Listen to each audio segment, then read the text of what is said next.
4 miliar ini kita harus penuhi 3 kabupaten yang ada. Ini Kabupaten Mambramo Raya dan Warope ini pasiennya banyak juga yang berobat. Banyak juga berobat. Ada. Pak Bupati, mohon maaf ini supaya rumah sakit Serui itu tidak jadi keranjang sampah. Oh gitu. Tolong Puskesmas Serui Kota dengan Puskesmas Warari ini buka IGD. Kenapa Bapak bilang keranjang sampah? Iya, keranjang sampah karena pasien batuk pilek saja bisa ke situ, pasien sakit ulu hati saja yang bisa diatasi di Puskesmas harus ke rumah sakit. Jadi kita rumah sakit yang sebenarnya fasilitas kesehatan tingkat lanjut ini itu sekarang kalau jam 5 sore ke atas begitu Puskesmas tutup, balik jadi fasilitas kesehatan tingkat pertama. Sebagai orang Kristen, pemimpin Kristen, saya kalau jalan mulus-mulus tidak ada kritikan, saya anggap itu sebetul dan saya tidak akan evaluasi diri. Betul. Dalam kinerja saya. Ya.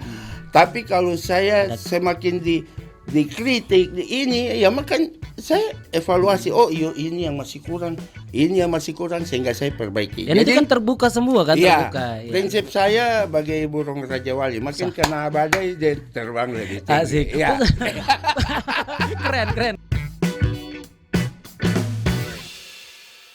Selamat datang di ruang bicara podcast RRI Serui, dan podcast kali ini merupakan podcast perdana di mana menghadirkan narasumber yang luar biasa dengan prestasinya, tapi juga banyak kritikan terkait dengan pelayanannya ya. Seperti apa? Ya, saya langsung aja untuk memperkenalkan narasumber kami, ya luar biasa sekali karena sudah hadir di sini, kepada Bapak Dr. Joni Aba MKes selaku Direktur Rumah Sakit Umum Daerah Serui. Selamat datang Bapak. Terima kasih. Kabar bagaimana Bapak hari ini? Baik. Pak, kenapa ini Dr. Joni Aba? Biasa dipanggil Beng. Itu maksudnya apa tuh Bapak namanya itu? Ya. Ya. Nama saya, sekolah itu Joni Bernard Aba. Oh. Dipanggil nama Beng itu karena memang ada turunan sedikit ya, kita enggak menyangkal. Iya. Nama Cina saya Teci Beng. Beng. Ya, sehingga dipanggil Beng. Tapi setelah dari WNA ke WNI jadinya Joni Bernard Aba. Wah, jadi ada warga negara asing nih, ada darah di sini ya.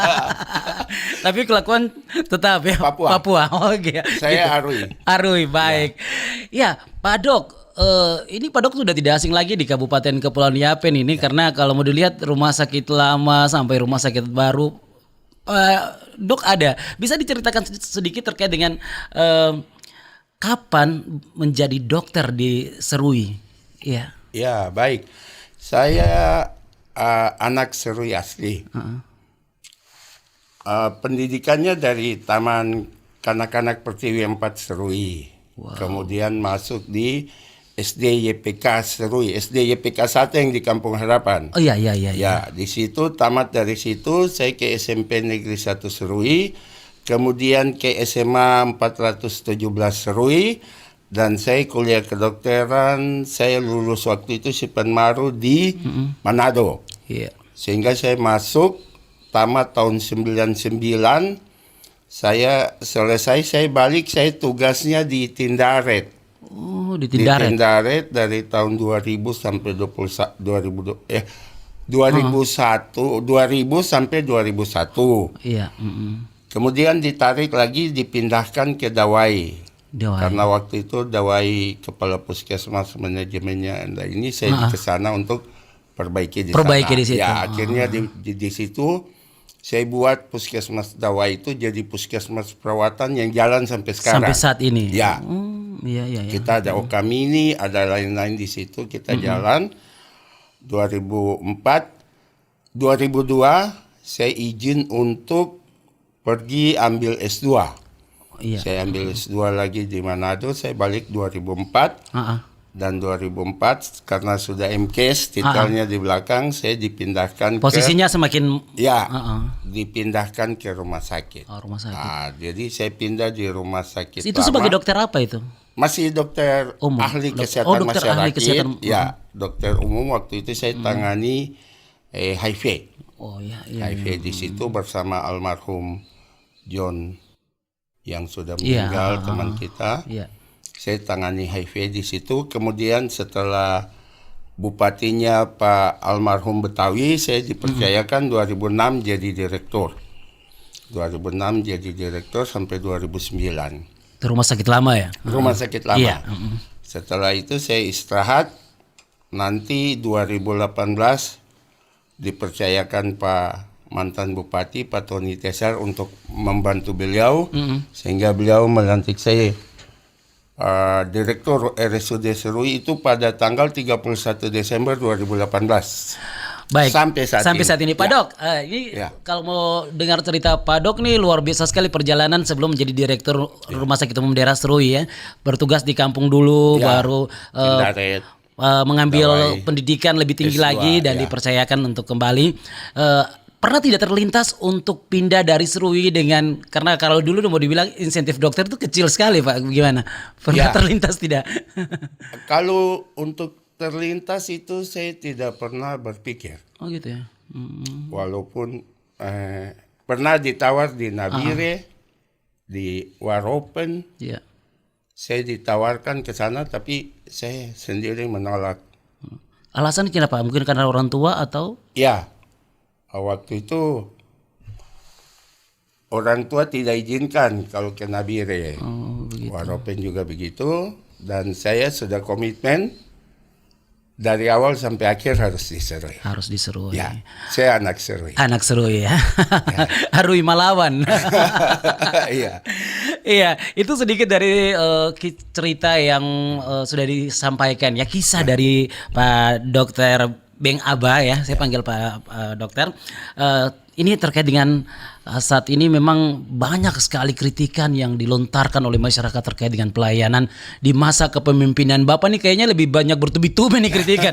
Ya, bagaimana Pak hal itu? Ya, jadi waktu saya dipanggil mantan Bupati Pak Tony itu karena waktu itu kekosongan obat. Iya. Ya. Kekosongan obat, ada 10 item yang beliau kasih untuk tugas saya selesaikan. Dan saya sampaikan ke Pak mantan Bupati, saya akan bantu untuk melaksanakan ini. Tapi nanti Bapak evaluasi kalau memang tidak sesuai, saya siap untuk diganti. Tapi akhirnya beliau jalan, kita bisa atasi waktu itu. Dan memang yang sekarang ini timbul itu karena masyarakat sendiri yang tidak sabar sebenarnya. Oh begitu ya. Jadi kita sudah upayakan tidak seperti dulu obat kita pesan satu kali semua, tidak. Obat yang kita masukkan itu kita upayakan per triwulan. Jadi obat yang dimasukkan itu berdasarkan 10 penyakit terbesar yang ada, kebutuhan dokter yang melayani. Itu yang kita adakan. Jadi kita tidak asal 1 tahun umpama dana kita 1 miliar, itu semua kita pesan obat. Tidak bisa seperti begitu. Dalam 1 tahun itu pesanan obat berapa kali Pak Dokter? Jadi saya perlu sampaikan juga supaya masyarakat tahu bahwa untuk tahun 2024 itu kita cuma dapat penambahan sedikit. Jadi untuk obat untuk yang ada di APBD RSUD Serui itu 4 miliar. Oh gitu. 4 miliar ini sumber dana Otsus dan JKN saja. DAUBK. Nah, 4 miliar ini kita harus penuhi 3 kabupaten yang ada. Ini Kabupaten Mambramo Raya dan Waropen ini pasiennya banyak juga yang berobat. Banyak juga berobat. Padahal realnya perencanaan yang kita buat untuk Kabupaten Kepulauan Yapen sendiri itu dananya 7 miliar. Iya. Kita yang dikasih dari Pemda, dari TAPD itu cuma 4 miliar. Cuma 4 miliar. Ya. Wah, ini realnya 7. Ya. 7 itu untuk 1 kabupaten. Jadi kalau 3 kabupaten, 2 kabupaten ini lagi ikut nimbrung ke kita, berarti 7 kali 3 21. Dan saya ingat ini Pak, masalah obat ini Bapak keras sekali kemarin itu sama waktu pejabat lama kan, sempat keras ini. Iya. Itu. Jadi sampai 3 kali saya ganti apoteker saya. sampai pernah dokter Itu kok bisa diganti, Pak?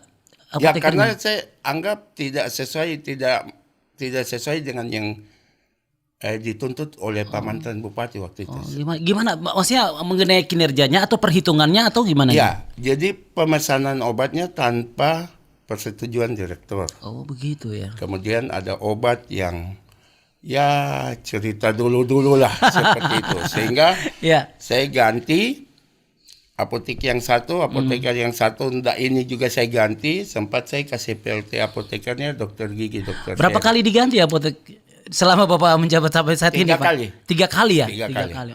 3 kali saya ganti untuk berusaha supaya bagaimana mereka bisa memanage obat ini sehingga obat ini bisa masyarakat dapat begitu. Sekarang masyarakat itu tidak pikir bahwa mau beli obat itu dari mana, sumber dananya apa, cara pemesanan rumah sakit seperti apa. Yang masyarakat tahu saya ke rumah sakit berobat, saya harus dapat obat. Ya, itu. Betul. Itu tidak bisa kita di internal kita itu jadi alasan. Tidak. Oh begitu ya? Ya, maunya saya. Apapun itu kita harus cepat tanggap dan siap untuk layani. Ini kita pelayanan publik masalahnya. Kita tetap dinilai mau bagaimana tetap dinilai. Jadi ya Pak Direktur, ini tadi sempat bilang ada 2 kabupaten Mamberamo dan Waropen. Sudah punya kerjasama tidak dengan pemerintah daerah di 2 kabupaten ini? Kayaknya kita ulang-ulang terus nih Pak Dok. Iya, jadi sejak 2018 saya dilantik, 2019 mulai kerja. Saya cek, saya suruh bongkar data. Saya minta dikasih data ke saya dari petugas rekamedik, itu data pasien Waropen dan Mamberamo Raya. Iya. Ternyata setelah diperiksa, itu Waropen itu untuk berobat 1 kali kunjungan ke rumah sakit. Ini belum dokter suruh nanti kontrol ulang. Itu 3.500 lebih 1 tahun. Wow. Mamberamo itu 2.700 lebih 1 tahun. 1 tahun. Iya. Dan itu terbukti. Kemarin Pak mantan PJ Bapak William Mandiri masuk sidak di rumah sakit, beliau jalan juga. 1 ruangan tuh beliau bisa ketemu pasien dari Waropen 3 orang, Yapen 1. Yapen 1. Wah. Jadi memang kita berat. Jadi kita sudah kirim surat ke DPR sana, Bupati sana juga tidak ditanggapi. Kemarin DPR ke sana, Pak anggota DPR, Pak Justin, Wakil Ketua, minta untuk saya kasih data. Mereka bawa ke sana. Tapi sekarang sampai dengan sekarang tidak ada kontribusi dari Waropen juga. Ini bagaimana menyikapi? Padahal kita rumah sakit Seroy bukan rumah sakit rujukan, bukan. Oh begitu Pak. Bukan. Kita tidak ada SK dari gubernur atau Kemenkes untuk kita sebagai rumah sakit rujukan. Tapi kita tidak bisa tolak. Ini masyarakat kita. Dia datang, dia bilang saya orang Papua. Rambut keriting, kulit hitam. Kita layani, kita tidak pernah tolak pasien. Mau datang dari Waropen, kirim datang. Kita tidak tunggu dokter Waropen telepon, silakan. Ini penolakan pasien ini yang terjadi kemarin sempat viral nih Pak. Sampai ke Jayapura itu. Jadi sampai kemarin saya sudah siap surat kirim ke Dinkes provinsi, saya minta Pak Kepala Dinas untuk berikan penjelasan ke kami tentang rumah sakit rujukan yang ditunjuk atau diangkat dengan peraturan gubernur. Kalau dari sini tidak ada masalah Pak? Kalau dari sini tidak ada masalah. Oh gitu. Kita selama ini kita rujuk pasien itu yang penting rujukannya kita buat, pengantarnya kita buat. Iya. Itu di sana perawat kita antar sampai di GD diserahkan, mereka terima. Apalagi sekarang dengan sudah diberlakukannya rujukan online dari BPJS, maka BPJS begitu kita klik enter di sini, itu sempat mereka komen, memang betul. Kita klik enter di sini di rumah sakit sana, di dalam sistem informasi manajemen rumah sakitnya keluar pasien namanya. begitu. Di sistem BPJS aplikasinya keluar nama pasien terdaftar di sana. Tapi kalau kemarin di sana bagaimana tanggapan mereka? Ini kemarin saya sempat begitu saya dilapor hari Senin, kita ada rapat evaluasi dengan Ibu Sekda, saya izin balik untuk panggil staf, saya koreksi semua. Saya hubungi Direktur Rumah Sakit Profita. Ya. Dan Ibu Direktur sampaikan bahwa memang mereka saat itu rumah sakitnya penuh dan IGD-nya penuh, IGD-nya juga cuma 4 tempat tidur, ICU-nya cuma 6, mereka tambah 4 jadi 10, itu penuh semua. Oh begitu. Menurut mereka kita harus konfirmasi dulu supaya mereka siapkan tempat. Ya, tapi kan ini pasien yang kita kirimkan karena dengan alasan ada penurunan kesadaran. Itu yang dicurigai oleh dokter penanggung jawab pasien ini. Jadi harus cepat ditangani, Pak ya? Ya. Jadi mau direncanakan untuk CT scan supaya di sana bisa seperti itu sehingga pasiennya dikirim. Dan kita juga, saya sebagai direktur dan atas nama seluruh staf baik dokter maupun perawat, kami sudah menyampaikan permohonan maaf kepada keluarga karena saya sempat sampaikan bahwa 2 kali saya menjabat direktur, baru kali ini kami kirim pasien itu pasien ditolak. Seperti itu ya. Dan ternyata akhirnya kemarin setelah kita mau rujuk, kita sudah berkoordinasi. Jadi kalau kita sama-sama mau bertahan di peraturan kita seperti ini, biasanya seperti ini, enggak. Tetap saya sampaikan ke teman sejawat dokter di rumah sakit, mengalah ikuti saja apa yang mereka mau, kita lakukan, yang penting pasien kita terlayani. Saat kita banyak orang yang mengatakan bahwa ini masih di Papua loh Pak. Ya. Ya. Pelayanan sudah seperti itu, apalagi kalau di luar Papua, orang Papua berobat di luar, ini gimana nih Pak? Ya. Saya kasih contoh, istri saya pakai BPJS. Saya kasih berobat ke Surabaya karena harus periksa di dokter spesialis. Itu istri saya masuk sekarang, nanti 4 hari baru bisa jadwal ketemu dokternya. Wow. Itu. Akhirnya saya suruh pakai swasta. Begitu. Pakai swasta baru dilayani. Ya. Jadi memang susah. Kita yang di Papua ini.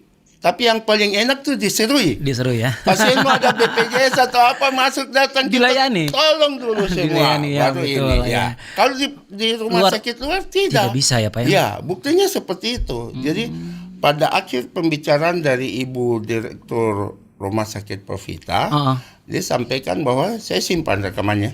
Sampaikan bahwa ya kalau ini pasien BPJS kita akan siapkan BPJS-nya, tapi kalau dia pasien swasta nanti kita kasih admin untuk berkoordinasi nego harganya. Tapi kemarin saya sempat melihat ibu itu bersama anaknya berobat ke rumah sakit umum daerah Serui. Kemarin sempat saya ketemu waktu kemarin. Ya. Saya sampaikan ke ibu keluarga waktu itu kan saya mau lihat, cuman kan keluarga marah-marah. Saya enggak ini, cuma saya sampaikan ke Ibu Sekda, Ibu Sekda laporkan semua ke Ibu Sekda dan Ibu Sekda yang berkunjung ke keluarga. Karena waktu saya tanya ke perawat saya, kenapa nenek tidak dibawa kembali ke rumah sakit? Sampaikan keluarga minta ke rumah. Jadi saya sampaikan ke perawat itu, oke, silakan layani nenek di rumah karena waktu itu infus masih terpasang.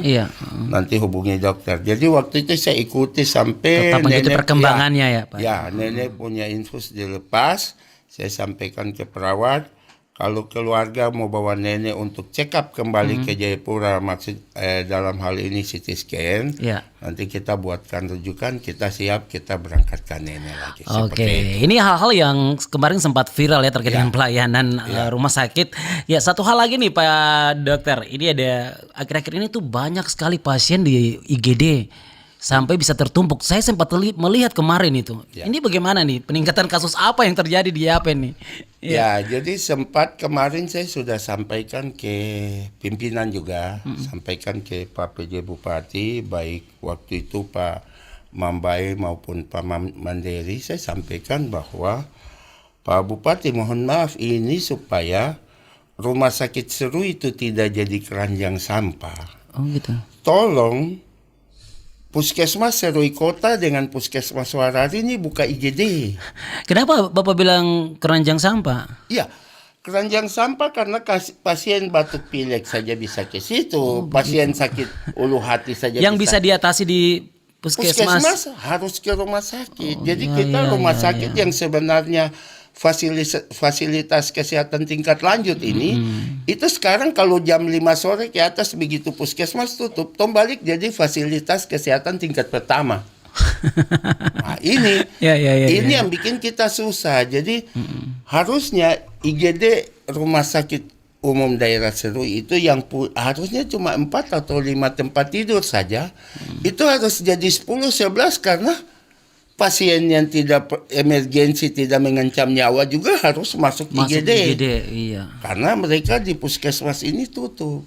Betul. Begitu. Akhirnya lari ke jadi akhirnya saya bilang keranjang sampah. Jadi pasien yang harusnya datang kontrol kehamilan K1, K4 itu di puskesmas, mereka tidak datang kontrol, akhirnya masuk rumah sakit dengan anemia, kekurangan darah. Mulai ibu ini butuh golongan darah ini. Habis itu rumah sakit disalahkan, bank darahnya mana? Padahal harusnya dari awal itu sudah merencanakan suatu kehamilan. Ini kekurangan kita itu manage hidup kita sendiri saja susah. Sehingga tidak ada kesabaran bagi kita untuk mau menunggu petugas bikin sedikit marah. Gitu. Ujung-ujungnya rumah sakit yang disalahkan dengan pelayanan ya. Akhir-akhir ini nih selalu disalahkan. Betul. Baik, Pak Dok, ini terkait dengan pelayanan. Ada juga masyarakat yang dong bilang di apotek itu dong pelayanan obat lama sekali. Padahal di situ kan dong tulis itu untuk obat racikan 60 menit. Terus untuk obat yang biasa yang bisa langsung itu 30 menit. Kenapa bisa sampai lama-lama begitu? Nah, jadi memang rumah sakit itu karena kita itu kan akreditasi kemarin paripurna. Kita ada SOP untuk semua instalasi itu. Jadi baik IGD, polik, laboratorium maupun apotek. Nah, yang lama di apotek, tapi saya yakin tidak keluar dari standar. Cuma mereka saja yang tidak sabar untuk menunggu. Karena petugas yang bertugas malam itu atau sore itu cuma 1 atau 2. 1 atau 2 yang harus melayani sekian banyak resep. Sehingga obat-obat itu kan sebelum petugas apotek serahkan itu dia terima resep, dia lihat, oh ini obat anti malaria, umpamanya harus diberikan 9, diberikan 1 kali 3. Dia tulis dulu itu. Habis itu dia cek obat ini sudah expired atau belum. Iya toh? Baru dia kasih. Jadi sebenarnya untuk saya masyarakat sabar saja. Pasti obatnya dilayani dan mereka harus teliti dalam pemberian obat. Kalau mereka tidak teliti, salah kasih obat, makan nanti viral lagi. Betul itu. Jadi kita memang harus hati-hati dalam pelayanan obat. Tapi sejauh ini stok obat aman ya Pak? Kita obat aman karena obat itu kan kita Serui ini satu lagi kendala kita itu kapal. Ya kan kemarin kapal agak-agak susah. Nah, ada obat, ada regen yang tidak bisa kita kirim dengan pesawat karena bahan kimia. Iya toh? Jadi memang kalau kekosongan obat 1-2 minggu itu ya wajar-wajar saja karena kita harus tunggu pengiriman obat dari Jayapura. Dan obat yang ada di rumah sakit itu berdasarkan formularium rumah sakit. Jadi tidak semua obat harus ada di rumah sakit, tidak. Begitu. Jadi masyarakat cukup sabar dan koordinasi. Justru itu saya sering sampaikan berulang-ulang. Pintu saya terbuka, ketemu silakan hubungi saya. Nomor telepon saya itu hampir satu kota Serui tahu kok. Koordinasi saja. Jangan sampai masyarakat mengatakan seperti dalam TikTok saya itu direktur perut besar terus uang. Itu sampai viral tuh Pak. Ya, jadi direktur perut besar itu sebelum jadi direktur saya perut besar dan saya makan pinang itu hak saya. Jadi bukan makan uang ya Pak? Tidak ada makan uang. Tidak ada makan uang. Silakan tanya staf saya. Yang penting staf saya itu saya upayakan untuk mereka itu bisa bisa sejahtera sehingga pelayanan mereka baik.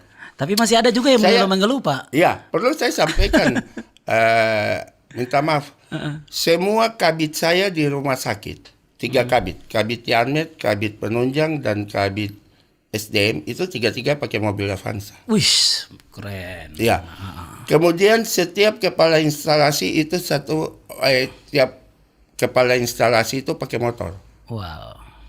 Ini fasilitas yang diberikan motor, ini. Ya, Honda Beat. Kenapa saya berikan ini? Supaya mereka juga bisa mengontrol rumah sakit. Iya. Nanti kalau saya tidak kasih fasilitas, cuma saya yang pakai, wah direktur enak-enak, direktur suruh orang. Terhadap fasilitas tidak yang kasih pendukung. fasilitas ya. Kepala ruangan saya kasih pakai motor, supaya sewaktu-waktu di ruangan ada apa-apa ya berangkat, jangan tunggu ojek tuh.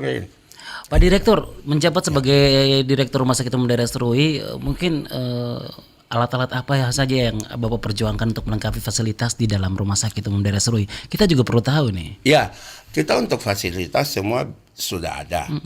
Sekarang kita ini terkendala dengan review rumah sakit pada tahun 2020 itu. Itu review rumah sakit kita diperiksa, kita ikut review kembali. Jadi penilaian kembali rumah sakit waktu itu, kita kan waktu itu tipe C nih. Tipe C, iya. Terdaftar di Kemenkes sampai sekarang masih tipe C. Wow. Setelah review, kita dituntut itu harus ada 2 spesialis penyakit dalam, 2 obsgin, 2 bedah, 2 anak. Ini kita punya kan waktu itu cuma satu-satu, sehingga kita diturunkan kelas. Iya. Kita ikut review yang baru sekarang.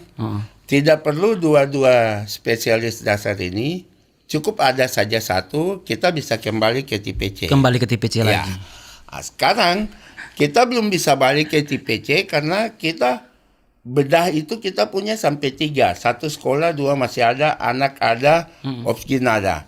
Yang ada sekarang itu penyakit dalam.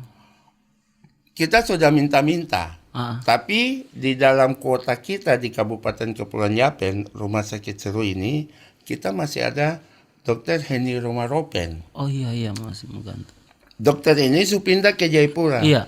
Sehingga kuota di sini itu belum kosong. Dokter ini belum dimutasikan. Jadi kita belum bisa dikasih dokter spesialis penyakit dalam dari Dinas Kesehatan maupun Kemenkes. Karena di dalam aplikasi kita masih ada 1. Nah ini bagian yang mana yang bagian proses ini untuk BKD? BKD sudah, ya? Sudah disampaikan kepada BKD? Sampaikan ke pimpinan, Bupati sudah disampaikan ke BKD. BKD sampaikan bahwa proses itu di Serui sudah selesai, tinggal tunggu di Jayapura.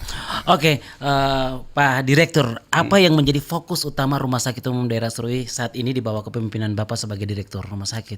Ya, kita fokus itu pada akhir-akhir ini kita cuma pingin saja. Saya kepingin untuk tidak ada lagi masyarakat yang mengeluh tidak ada ini, tidak ada ini. Yeah. Semaksimal mungkin kita upayakan, tapi dengan kondisi keuangan daerah yang demikian, saya juga tidak bisa paksakan. Ya, karena kita 1 tahun untuk obat 4 miliar, untuk BMHP 3 miliar, untuk regen itu cuma 1 miliar. Ini kita belanja kan belum potong PPN PPH. Iya, pajaknya. Itu nilai di APBD saja. Dan akhir-akhir ini kita ada kekurangan juga obat, yaitu OAM dengan artesunat. Itu yang perlu masyarakat tahu. Iya. OAM dengan artesunat itu kita tidak bisa belanjakan. Kenapa? Itu obat program yang kita didistribusikan oleh Dinas Kesehatan Kabupaten. Dinas Kesehatan Kabupaten dapatnya dari provinsi. Kemarin kita sempat kekosongan OAM dan artesunat itu karena laporan pemakaian obat dengan pemeriksaan darah di kita itu beda jauh. Begitu ya? Itu ada 3.000 kasus. Wih. Itu di dalam aplikasi di Dinas Kesehatan malaria itu Esismal itu kita beda jauh. Sehingga waktu itu saya hubungi kakak kepala dinas, sampaikan bahwa kakak minta maaf, saya sudah sampaikan ke staf saya bahwa mereka per 31 Juli itu sudah berimbang ini. Saya minta tolong dilayani supaya kita tidak jadi bahan lagi di medsos untuk obat malaria tidak ada di Tidak ada rumah di rumah sakit, sakit. obat suntiknya tidak ada seperti itu. Akhirnya kita dibantu. Jadi betul waktu Pak Kepala Dinas, Kakak Kepala Dinas suruh mereka masuk survei di rumah sakit, betul anak-anak selesaikan itu dan sampai dengan hari ini kita sudah menyelesaikan 700-an lebih. Sehingga kita sudah di drop. Ya, Pak Dokter, dalam melaksanakan tugas sebagai Direktur Rumah Sakit Umum Daerah Serui, hal apa yang paling sulit Bapak pernah rasakan permasalahan menjadi direktur rumah sakit? Pasti banyak lah kendala dan pasti pikiran banyak gitu. Apa tuh Pak? Jadi kalau untuk saya itu yang paling susah itu kita buat perencanaan itu disesuaikan dengan pagu. Oh, ya, dana ya. Ya.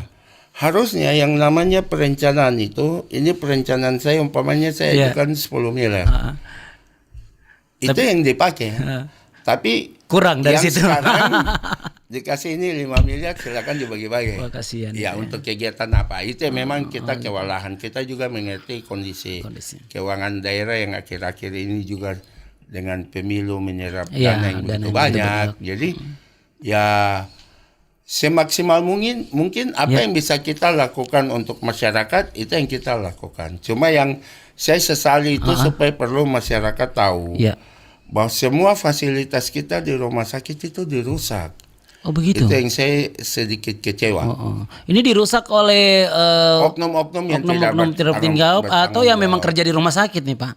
Saya sendiri belum tahu, tapi kalau untuk saya itu oknum-oknum yang tidak bertanggung jawab. Pokoknya mau orang rumah sakit ke siapa aja. Tapi sangat fatal sekali kalau sudah bekerja di situ dan merusak fasilitas Pak. Kabel-kabel intercom kita yang besar-besar begini itu dipotong semua putus. Aduh, kita perbaiki. Kemudian lampu-lampu yang kita pasang dicuri, walaupun pakai keranjang besi itu hancur. Sampai blower yang kemarin saya turun cek itu blower yang di ruang kelas 3 itu mereka curi. Waduh. Untuk apa juga itu curi? Itu kalau dapat kuning boleh. Aduh, saya kasih mata merah. Jadi memang banyak fasilitas yang dirusak. Apalagi wastafel mereka makan pinang asal ludah. Apalagi ludah pinang. Ya, ludah pinang, ludah di jendela keluar ke lantai. Kebiasaan itu. Ya, saya bilang sama keluarga kalau kamu ludah seperti begitu nanti pasiennya saya kasih pulang baru kamu tahu ya. Ya, seperti begitu. Entar lagi viral lagi di media sosial. Jadi sedikit gurau saja yang bisa mungkin mengena ke mereka sehingga mereka lebih sadar dalam. Saya selalu ajak masyarakat, jangan emosi. Mari kita sama-sama seperti Pak PJ Mandiri slogan barang kemarin, yang berat itu terangkat Anda mangge wamo Raja si Jawa Kawa. Itu datang kita bicara baik-baik, tapi jangan emosi ini. Ini semua ide nih. Iya, tapi saya tidak pusing dengan itu karena sebagai orang Kristen, pemimpin Kristen, saya kalau jalan mulus-mulus tidak ada kritikan, saya anggap itu sebetul dan saya tidak akan evaluasi diri. Betul. Dalam kinerja saya. Ya. Tapi kalau saya semakin dikritik ini ya makan saya evaluasi ini yang masih kurang sehingga saya perbaiki. Dan jadi, itu kan terbuka semua kan terbuka. Prinsip saya bagai burung Raja Wali makin kena badai dia terbang lebih tinggi. Asik. Keren. Pesan apa yang mau disampaikan kepada masyarakat? Ya, pesan saya itu saja tadi. Mari barang berat ringan kita angkat sama-sama. Kalau ada masalah yang Bapak Ibu temukan di rumah sakit, silakan. Pintu direktur terbuka 1x24 jam untuk Bapak Ibu. Kita bisa konsultasi apa yang tidak bisa kita atur di kabupaten ini. Kalau rumah sakit lain, saya punya mama itu waktu sakit November 2018 saya boke. Jayapura itu Pak, itu Sabtu Minggu itu tidak ada dokter spesialis atau dokter umum yang masuk periksa pasien, visite, tidak ada. Tanya masyarakat yang pernah masuk dok 2. Tidak ada. Serui, dokter pulang gereja datang periksa, dokter libur juga datang periksa. Ya, jadi Bapak Ibu, dokter, perawat juga manusia. Semua manusia. Tidak ada yang malaikat yang punya tenaga ekstra untuk itu. Jadi kalau dokternya terlambat sedikit, mohon dimaklumi. Kalau tidak kita koordinasi toh, tanya, cek, mengecek. Tapi yang namanya rumah sakit Serui, siapapun dia masuk dengan apapun tetap kita layani karena kita cuma minta pendaftaran karena itu alur. Tapi kita tidak minta untuk deposit dana 1 juta atau 2 juta supaya Anda dilayani. Yang penting jangan tunggu sampai stadium akhir ya. Gawat baru Yang datang. penting jangan tunggu sampai mau mati baru masuk rumah sakit. Nah ini baru salahkan rumah sakit lagi.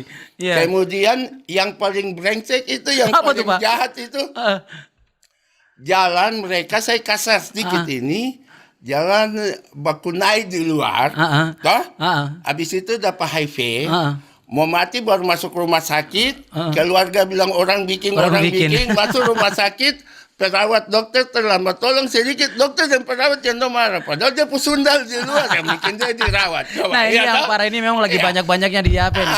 Iya, lebih tinggi kasusnya di distrik Kanoterei ya Pak ya? Ya, HIV AIDS di Serui itu banyak. Jadi kalau hati-hati laporannya kita Serui itu 700, kalau 700 kali 100 berarti ada 7.000 kasus karena kita pakai fenomena gunung es. Oh, iya. Satu yang muncul di atas, yang 100 yang di bawah. Di bawah, oke. Gitu. Baik, Pak Dok, ini tanpa terasa bincang-bincang ruang bicara podcast kita sudah kelar nih ya. Terima kasih untuk waktunya Pak Dok, untuk waktunya.